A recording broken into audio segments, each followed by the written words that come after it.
Study ship with प्रतीतु। आज का video होने वाला है हमारे unit 2 the legislative parliament B honours political science semester 1 students के लिए ये है। तो देखिए, वैसे तो legislature is something, legislature, executive, judiciary, या आपने ऑफ कोर्स अगर ह्यूमैनिटीज बैकग्राउंड से रहे तो क्लास 11 12 में पढ़ा होगा, लेकिन अगर आपने नहीं पढ़ा है तो यहाँ पे हम सिर्फ जो है मोटे मोटे तौर पर सिर्फ ऊपरी कॉन्सेप्ट देखेंगे, बाकी अंदरूनी समझने के लिए I am providing the link in the description box so that you can go ahead. Okay, let's get started with our video. देखिए, लेजिस्लेचर, पार्लियामेंट, हम क्यों बात कर रहे हैं? पार्लियामेंट का एक अभिन्न अंग है लेजिस्लेचर। बेसिकली गवर्नमेंट के जो है 3 ऑर्गन माने जाते हैं, उसमें एक आता है आपका एग्जीक्यूटिव, लेजिस्लेचर एंड जुडिशरी। ये तीनों ऑर्गन जो है मिल करके देश को चलाते हैं। तो let's talk about the legislature. If we talk about legislature, ये गवर्नमेंट की वो बॉडी है, वो ऑर्गन है जिसका काम रूल्स फॉर्मेशन का होता है, पॉलिसी फॉर्मेशन का होता है। स्टेट लेवल पे, सेंट्रल लेवल पे दोनों कैसे काम करता है यही हमको देखना है। तो पार्लियामेंट की बात करते हैं। Parliament which is made up of president, ठीक है, राज्यसभा एंड लोकसभा है। तो राज्यसभा की बात करते हैं। राज्यसभा में मैक्सिमम जो है वो 250 मेंबर्स होते हैं और इनको हम एमपीज बोलते हैं, यानी कि मेंबर ऑफ पार्लियामेंट। लोकसभा की बात करते हैं। लोकसभा में मैक्सिमम जो है 550, इनफैक्ट मुझको यहाँ पे 552 भी लिख दूं तो गलत नहीं होगा, दैट इज 552। यहाँ पे इतने एमपीज होते हैं, मेंबर ऑफ पार्लियामेंट। मैंने 550 एक्चुअली इसलिए लिखा ना, 550 रहे, मुझे याद आ गया। हाँ, जो एंग्लो इंडियन वाला कॉन्सेप्ट है वो हट चुका है। तो राज्यसभा में जो हेड होता है उसको बोलते हैं चेयरमैन, और उसके नीचे होता है vice chairman. Just like in a class monitor, in order to regulate the students we used to have a monitor, and अगर मॉनिटर एब्सेंट है तो कोई और हैंडल करे। तो ठीक है, 2 मॉनिटर होते हैं, वैसे चेयरमैन एंड वाइस चेयरमैन किया।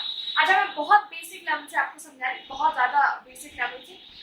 बीए ऑनर्स में आपको ऐसे पढ़ना नहीं होता है, बट ये स्पेशली उनको लिए हेल्प करेगा जो साइंस बैकग्राउंड से हैं या कॉमर्स बैकग्राउंड से, जिनको जो है इसके बारे में कुछ भी नहीं पता। ठीक है, स्पीकर, डेप्यूटी स्पीकर, यहाँ पर जो है वो नेक्स्ट आ जाते हैं। राज्यसभा में बात करें, जो इलेक्शन होते हैं बेसिकली उनका जो वे होता है वो इनडायरेक्ट इलेक्शन होता है। Like we do not choose Rajya Sabha members, they are chosen by our leaders. Like indirect election आप कह सकते हैं।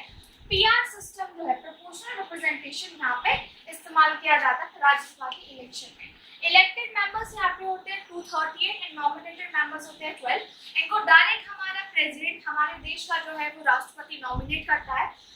These are the people from different sphere, जैसे कि कोई जो है क्रिकेट में किसी ने महारत हासिल की हो, लिटरेचर में की हो, सिनेमा में की हो, ठीक है, डिफरेंट फील्ड से है। अगर हम लोकसभा की बात करें तो लोकसभा में होता है देखिए हमारा speaker and deputy speaker. Elected members यहाँ पे होते हैं टोटल 535। नॉमिनेटेड मेंबर्स होते हैं 2। Actually these are known as Anglo Indian, मतलब यूरोप से जो ब्रिटिश आए थे हमारे यहाँ पे और ईस्ट इंडिया कंपनी आई थी, the male one who actually married to the local women और पर्सन ऑफ इंडिया। ठीक है, तो उनका जो भी चाइल्ड हुआ, those were known as Anglo Indian. ये 1935 के जो एक्ट के अकॉर्डिंग है, ये प्रिविलेज को मिला, बट लेटर अभी बहुत टाइम से इस पोजीशन को खाली रखा गया। कोई भी जो है एंग्लो इंडियन बहुत टाइम से नॉमिनेट नहीं किया गया, तो इसको हटा दिया गया है। यूटी मेंबर्स यानी कि यूनियन टेरिटरी से 20 लोगों को, 20 मेंबर को इलेक्ट किया जाता है for Lok Sabha in order to represent the union territory. However the question is different. अगर हम बात करें सेम टू सेम हमारा legislative structure at the state level पे, या तो स्टेट लेवल पे आ जाएगा आपका लेजिस्लेटिव असेंबली, एक होता है legislative council.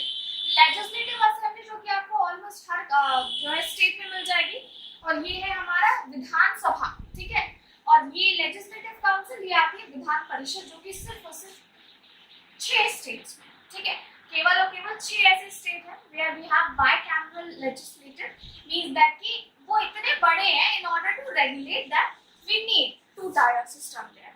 So we have these states are Maharashtra, Karnataka, Andhra Pradesh, Telangana, Uttar Pradesh and Bihar. देखिए, बहुत सिमिलर है इसका स्ट्रक्चर यूनियन वाले से।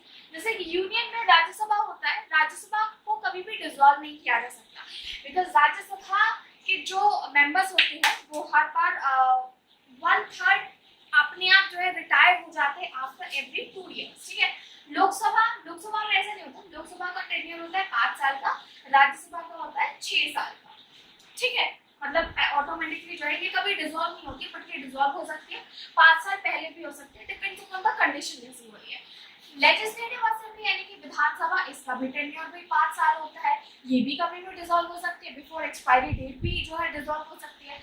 लेकिन लेजिस्लेटिव काउंसिल यानी कि विधान परिषद, इसका जो टेन्योर है वो 6 साल का होता है और ये जो है डिसॉल्व नहीं होती है, क्योंकि इसका सिस्टम कहीं ना कहीं राज्यसभा वाला चलता है।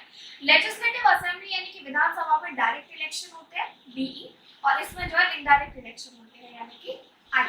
ठीक है, बेसिकली इन सभी के जो मेंबर्स हैं उनका एक क्राइटेरिया बता देती है आपको, चाहे राज्यसभा का ले लीजिए आप और चाहे लेजिस्लेटिव काउंसिल का, दोनों का बराबर ही है।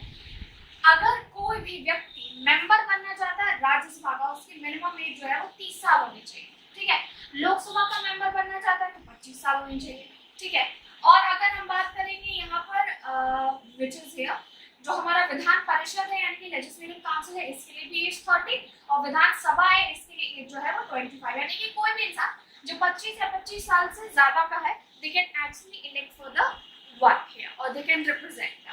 बट यहाँ पे 30 साल चलते हैं, ये याद रखना क्योंकि थोड़ा ना कंफ्यूजन हो जाता है। बेसिक क्वालिफिकेशन वही होती है, इंडिया का सिटीजन होना चाहिए, अनसाउंड माइंड नहीं होना चाहिए, कोई भी जो है पब्लिक प्रॉपर्टी मतलब पब्लिक पोजीशन जो है होल्ड नहीं कर रहा हो, मतलब सरकारी नौकरी कर रहा हो, एज वेल एज जो है वो अपने पद पे स्थापित, वो चीज नहीं होनी चाहिए। तो these are the things which are involve to legislature. Fine, अभी हम बात करते हैं, since we need to discuss some of the legislature power that are parliament है। देखिए हमारे पास पार्लियामेंट के पास बहुत सारी पावर्स है। हमारे पार्लियामेंट के पास जो है वो कॉन्स्टिट्यूशन अमेंड करने की पावर है, हमारे जो पार्लियामेंट है वो रेगुलेट करती है फाइनेंशियल पावर, हमारे पार्लियामेंट के पास जो है एग्जीक्यूटिव पावर होती है, हमारे पार्लियामेंट के पास जो है जुडिशियरी पावर होती है।